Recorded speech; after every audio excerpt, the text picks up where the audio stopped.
Assalamualaikum warahmatullahi wabarakatuh. Perkenalkan, nama aku Intan Malisa, mahasiswi semester 4 program studi psikologi Fakultas Kedokteran di Universitas Syahwala. Jadi video ini aku buat untuk memenuhi tugas akhir ujian akhir semester dari mata kuliah psikologi komunikasi.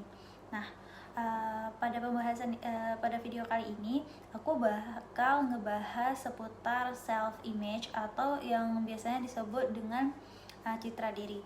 Nah, dari referensi-referensi yang udah aku baca sebelumnya, banyak tokoh-tokoh yang sebenarnya membahas tentang self image ini. Namun pada sesi kali ini aku bakal ngebahas beberapa tokoh aja. Yang pertama itu ada Leary dan Tangney yang ngejelasin kalau citra diri itu secara psikologis merupakan suatu gambaran psikis terhadap keadaan fisik seseorang. Nah, citra diri ini berhubungan dengan tingkah laku dan persepsi terhadap penampilan fisik, kondisi kesehatan, serta kemampuan seseorang. Nah, citra diri ini juga bisa diartikan sebagai suatu penilaian atau persepsi seseorang pada dirinya dan juga bagaimana interaksinya dengan orang lain dan rasa kepemilikan seseorang terhadap dirinya sendiri.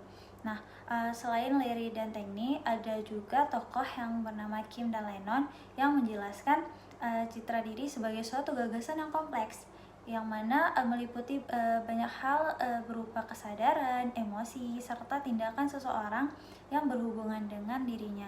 Nah, citra diri ini adalah suatu gambaran mental yang dimiliki oleh seseorang terhadap dirinya dan tidak hanya tentang suatu persepsi atau gambaran terhadap diri. Citra diri ini juga mencakupi perasaan seseorang terkait dengan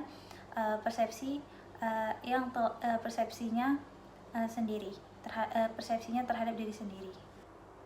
Nah, dari beberapa definisi yang udah dijelasin tadi, kita bisa narik kesimpulan dari pengertian citra diri sendiri itu berarti citra diri adalah suatu gambaran sebagai suatu area psikologis yang mana diri, pikiran, serta kebudayaan bergabung menjadi menyatu.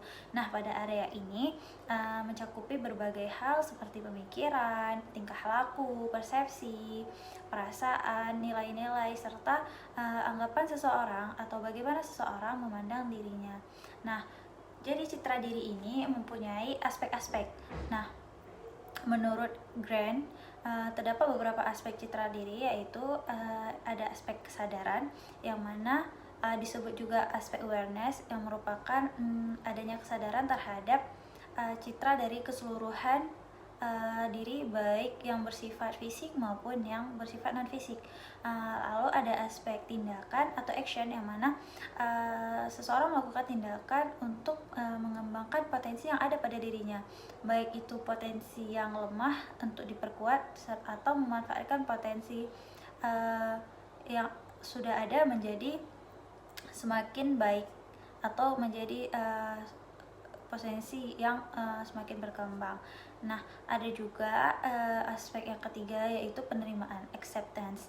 Nah, di sini itu menerima segala hal yang bersangkutan dengan diri, baik itu berupa kelebihan maupun kelemahan yang ada dalam diri sebagai suatu anugerah. Nah, yang terakhir yaitu aspek sikap atau attitude, yang mana individu atau seseorang menghargai segala hal yang ada pada dirinya, baik itu kelemahan dan kelebihan yang dimilikinya. Setelah tadi kita membahas tentang aspek-aspek dari citra diri, sekarang kita bakal ngebahas tentang faktor-faktor apa aja yang mempengaruhi citra diri.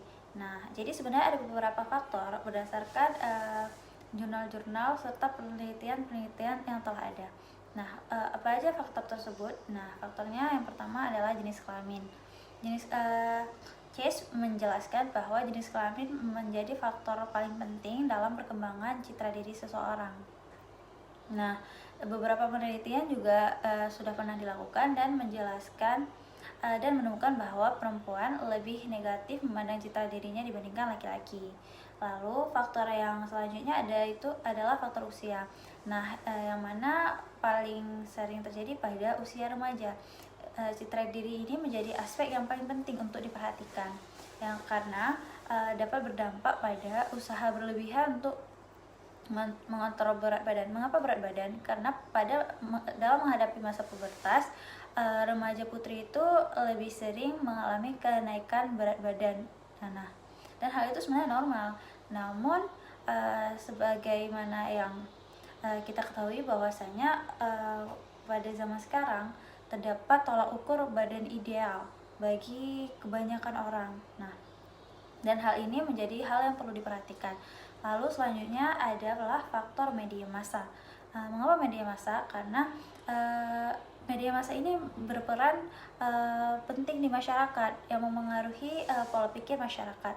Nah, media massa ini sebagaimana yang kita lihat seperti tontonan atau majalah-majalah yang ada yang menyajikan berbagai role model atau model-model atau artis-artis cantik, dan secara sadar maupun tidak sadar dijadikan target suatu kecantikan. Nah, lalu faktor selanjutnya adalah keluarga, merupakan faktor yang penting juga karena anak-anak mempelajari dan mengembangkan citra diri mereka berdasarkan apa yang mereka lihat dari orang tua mereka.